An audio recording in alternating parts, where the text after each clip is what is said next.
Hello friends, आपका अपना channel IQpedia में स्वागत है।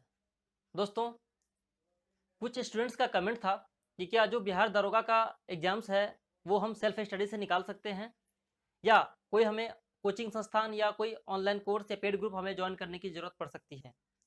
ठीक है फ्रेंड्स, तो इसी के ऊपर ये वीडियो है। आशा करता हूँ कि आप सबको काफ़ी ज़्यादा हेल्प मिलेगा इससे। ठीक है, अपने प्रिपरेशन के ड्यूरिंग। फ्रेंड्स, मैं बताना चाहूँगा कि किसी भी एग्जाम्स को या कोई भी काम हम करते हैं उसके लिए दो चीज़ें बहुत ज़रूरी होती है। वो तो पहला आपका है एक सेल्फ कॉन्फिडेंस और दूसरा है डेडिकेशन। जब भी कोई काम हम करते हैं तो हमें उसमें सेल्फ कॉन्फिडेंस होना बहुत ज़रूरी है। ओवर कॉन्फिडेंस नहीं, लेकिन कॉन्फिडेंस हमें ये होना चाहिए कि हाँ, इस एग्जाम को हम निकाल सकते हैं या ये काम हम कर सकते हैं। ठीक है, और दूसरा है डेडिकेशन। हमने कॉन्फिडेंस तो बना लिया कि हाँ, ये काम हमसे हो जाएगा, हम कर लेंगे, लेकिन उसके लिए हम कितना डेडिकेटेड हैं कि क्या हम उस काम को सही रास्ते पे कर रहे हैं या नहीं कर रहे हैं। ठीक है, तो यही हमारा डेडिकेशन होता है। ये दोनों चीज़ें इस एग्जाम के लिए भी बहुत ज़्यादा इंपॉर्टेंट है। बिहार दारोगा प्रीलिम्स एग्जाम 2021 के लिए बहुत ज़्यादा जरूरी है। ये दो चीज़ें आपने मिक्स कर दिया तो डेफिनेटली आपका एग्जाम निकलेगा, आपका रिजल्ट हो जाएगा। बात करते हैं कि इसके लिए सबसे मेन है कि सिलेबस। आप सिलेबस देखें। अगर आपने इससे पहले दारोगा का एग्जाम नहीं दिया है तो पहले सिलेबस देखें कि क्या क्या चीज़ें मेंशन की गई है। बहुत ही प्रीलिम्स के लिए सिर्फ 2 लाइन में लिखा गया कि आपको जनरल नॉलेज, जनरल स्टडीज आपको नॉलेज होना चाहिए और करंट अफेयर्स, बाकी कुछ भी नहीं लिखा है। लेकिन आप प्रीवियस ईयर को क्वेश्चंस देखें तो आपको उस चीज़ से क्लियर हो जाएगा। आपने अगर मेरा स्ट्रेटेजी का वीडियो नहीं देखा है तो उसमें जाकर देख सकते हैं, मैं इसका लिंक डिस्क्रिप्शन में दे दूंगा। आपको वहां से सारा नॉलेज यहाँ का हो जाएगा कि किस टॉपिक से कितने क्वेश्चंस आते हैं, हमें कौन कौन से टॉपिक्स करने चाहिए और हमारा एग्जाम निकल जाए। ठीक है, तो इसके लिए सिलेबस बहुत ज़्यादा इंपॉर्टेंट है। प्रीवियस ईयर देखिए, सिलेबस से ये चीज़ क्लियर आपका नहीं होगा प्रीलिम्स का एग्जाम खास करके मैं बात करूँ तो। ठीक है, क्योंकि बहुत सारी चीज़ें हिडन है जो सिलेबस में गिवन नहीं है, वहां से क्वेश्चंस आते हैं। तो पहले आप प्रीवियस ईयर क्वेश्चंस देखें, उसके लिए जो मैंने वीडियो बनाया है स्ट्रेटेजी सफिशियंट है, आप वहां से देख के कर सकते हैं। उसके बाद होता है इंट्रोस्पेक्शन, आत्म निरीक्षण, आत्म जो परीक्षण होता है हमारा कि हम इस काम को, हाँ, ये जो सिलेबस गिवन है हम इसे खुद से पढ़ करके बुक के सहारे, ठीक है, हम इसे कर सकते हैं या नहीं कर सकते हैं। अगर आपको लगेगा कि हाँ, आपने ये टॉपिक जो सिलेबस में दिया हुआ है यहाँ से क्वेश्चंस आ रहे हैं, आप खुद अगर उसे कर सकते हैं तो डेफिनेटली आप उसे कर लेंगे।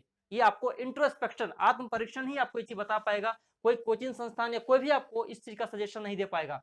इसलिए आप खुद सिलेबस को पहले देखें और जो प्रीवियस ईयर क्वेश्चंस है उसको देखने के बाद आप खुद ये निर्णय लें कि आप उसे करने में कितना सक्षम है।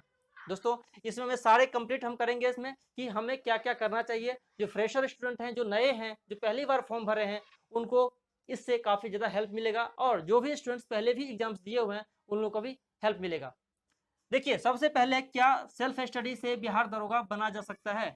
दोस्तों, डेफिनेटली बना जा सकता है। और मैं बता दूं कि 100% में से 80 से 90% स्टूडेंट्स जो होते हैं वो सेल्फ स्टडी से निकाल सकते हैं, किसी कोचिंग संस्थान की, किसी ऑनलाइन पेड ग्रुप करने की। क्योंकि आजकल कोविड के कारण से कोचिंग तो बंद है, तो पेड ग्रुप ही मोस्टली ऑनलाइन चल रहे हैं।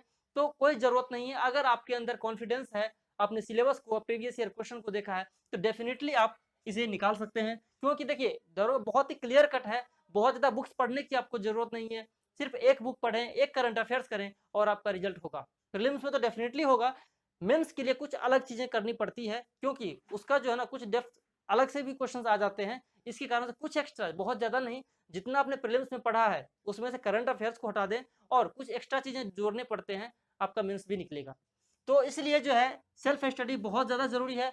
मान लीजिए आप किसी कोचिंग संस्थान को ज्वाइन करते हैं, आपको वही चीज़ें मोस्टली पढ़ाई जाएगी जो बुक में गिवन है। कोई बहुत एक्स्ट्रा नहीं पढ़ाया जाता है।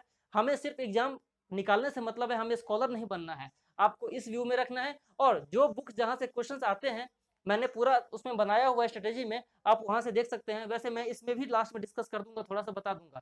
ठीक है, तो सेल्फ स्टडी डेफिनेटली आपके लिए बहुत ज़्यादा बेनिफिशियल होगा। कोई कोचिंग ज्वाइन करने की जरूरत नहीं है अगर आप सक्षम है तो। अगर आपको ये लगता है कि सिलेबस जो गिवन है और जो प्रीवियस ईयर क्वेश्चन पे जो टॉपिक वाइज क्वेश्चन आए हुए हैं, अगर आप उसे कर सकते हैं तो। ठीक है, तो ये आपका रहा सेल्फ स्टडी। डेफिनेटली बहुत ज़्यादा इंपॉर्टेंट है और 100% अगर आप एफर्ट देंगे तो पॉसिबल ही नहीं कि आपका एग्जाम नहीं निकलेगा। और वैसे भी एग्जाम में अभी टाइम है, 2 महीने प्लस ही है कम से कम। उसके बाद coaching online paid group join करना चाहिए कि नहीं, मैंने बता दिया, यहाँ पे कंडीशन रख दिया है। अगर आपको ये लग रहा है कि सिलेबस के हिसाब से आपको बहुत ज़्यादा टफ नहीं लग रहा है, क्योंकि देखिए जीके जीएस में क्या है, ये पढ़ने की चीज होती है, कोई बहुत ज्यादा दिमाग लगाने की चीज होती नहीं है। आप जितना पढ़ेंगे उतना गेन करेंगे, सीधी सी बात है। बहुत सिंपल सा फंडा है, जितना पढ़ेंगे उतना गेन करेंगे। कोई मैथ्स या कोई बहुत बड़ा अलग सब्जेक्ट नहीं है जो आपको एक्स्ट्रा दिमाग लगाने की जरूरत पड़ेगी, आपको कोई हेल्प करेगा। ठीक है, आप जितना मोस्टली पढ़ेंगे आपको उसमें से गेन करेंगे, आपको आएगा।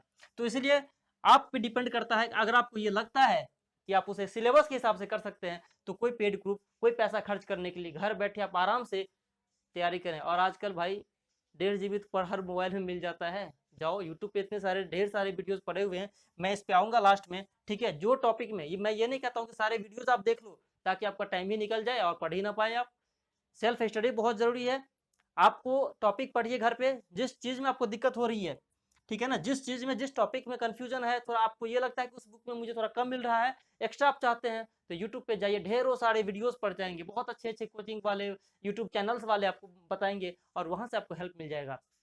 कोई पर्टिकुलर मैं ये नहीं कि सारा कोर्स आप कर लो, जब तक आप सारा कोर्स कर लेंगे ना तब तक आपका एग्जाम टाइम आ जाएगा, रिवीजन का ही टाइम नहीं मिलेगा। इसीलिए सेल्फ स्टडी पे, बुक पे फोकस ज्यादा करें, करंट अफेयर्स की बुक पे फोकस करें, आपका डेफिनेटली एग्जाम निकलेगा। जिस टॉपिक में दिक्कत है, यूट्यूब जिंदाबाद है, यूट्यूब बाबा आपको इतना हेल्प कर देगा कि आप आराम से बहुत अच्छा मार्क्स स्कोर कर लेंगे जिस टॉपिक में आपको दिक्कत है। One book plus current affairs sufficient है। वन बुक कहने का मतलब, मैंने लूसेंट के ऊपर बात किया था पहले भी और आज भी मैं कह रहा हूं कि मोर देन 60 to 70% क्वेश्चन जो जीके जीएस के करंट अफेयर्स को छोड़ के, यानी कि 60-70 में से लगभग 42 से 45 क्वेश्चन कम से कम आपको current affair, sorry, Lucent book से आ जाते हैं। और करंट अफेयर्स में जो 25 से 30 क्वेश्चन जो आते हैं वो आपको एक स्पीडी का बुक पढ़ लीजिए, स्पीडी करंट अफेयर्स। कोई यूट्यूब चैनल, कोई अलग से ऑनलाइन कोर्स करने की या कोई अलग से कोई बहुत सारे रिसोर्सेज की जरूरत नहीं है। आप स्पीडी का जो वार्षिकांक आता है वो कर लीजिए, और मंथली कोई मैगजीन अगर आप कर सकते हैं, आपके पास टाइम है, वो कर लीजिए, मोर देन सफिशियंट होगा। 25-30 में से आपको आराम से 2-4 क्वेश्चन ही नहीं बन पाएंगे तो डेफिनेटली बाकी क्वेश्चन आप सॉल्व कर लेंगे। बाकी 4 से 5 क्वेश्चन मैथ के होते हैं, तो वो आप मैथ्स का जितना प्रैक्टिस करेंगे, वैसे मैंने मैथ्स के ऊपर वीडियो लाना शुरू किया हुआ है, आप सबको हेल्प मिलेगा इससे काफी ज्यादा। मैं बताना चाहूंगा दोस्तों कि अगर आपने ठान लिया है तो आपका रिजल्ट निकलेगा। मैथ्स का 4-5 क्वेश्चन कर लीजिए टॉपिक से, जो मैं बता रहा हूँ वहीं से क्वेश्चन आते हैं प्रीलिम्स में खास करके। ठीक है, जो अर्थमेटिक के 4-5 टॉपिक है, प्रॉफिट लॉस, SI CI, ठीक है ना, देन आपका हो गया परसेंटेज, हो गया एवरेज, हो गया, बस यही सब चीजों से आती है क्वेश्चन, 4-5 क्वेश्चन। तो आपका one book, one current affairs हो गया, सफिशियंट है। आप इस स्ट्रेटेजी को फॉलो करें और प्रैक्टिस सेट करें। आप चैप्टर वाइज पढ़ने के बाद ऑब्जेक्टिव क्वेश्चन जो MCQs आते हैं हर टॉपिक के वो लगाएं। उसके लिए सफिशियंट आप जाइए, मेरे उस पे जाइए, वीडियोस पे मैं डाल दूंगा उसका लिंक डिस्क्रिप्शन में, आप वहां से देखिए, आपको फायदा मिलेगा। कोई अलग से मैं बताने नहीं जा रहा हूँ, क्योंकि उसमें मैंने सारा बहुत ही डिटेल में डिस्कस किया हुआ है, आपको सारे डाउट्स क्लियर हो जाएंगे। ठीक है दोस्तों, तो बस ये रहा आज का हमारा ये प्लानिंग था, आप इसको फॉलो कीजिए, आपको फायदा मिलेगा, डेफिनेटली फायदा मिलेगा। थैंक यू दोस्तों, जय हिंद, जय भारत।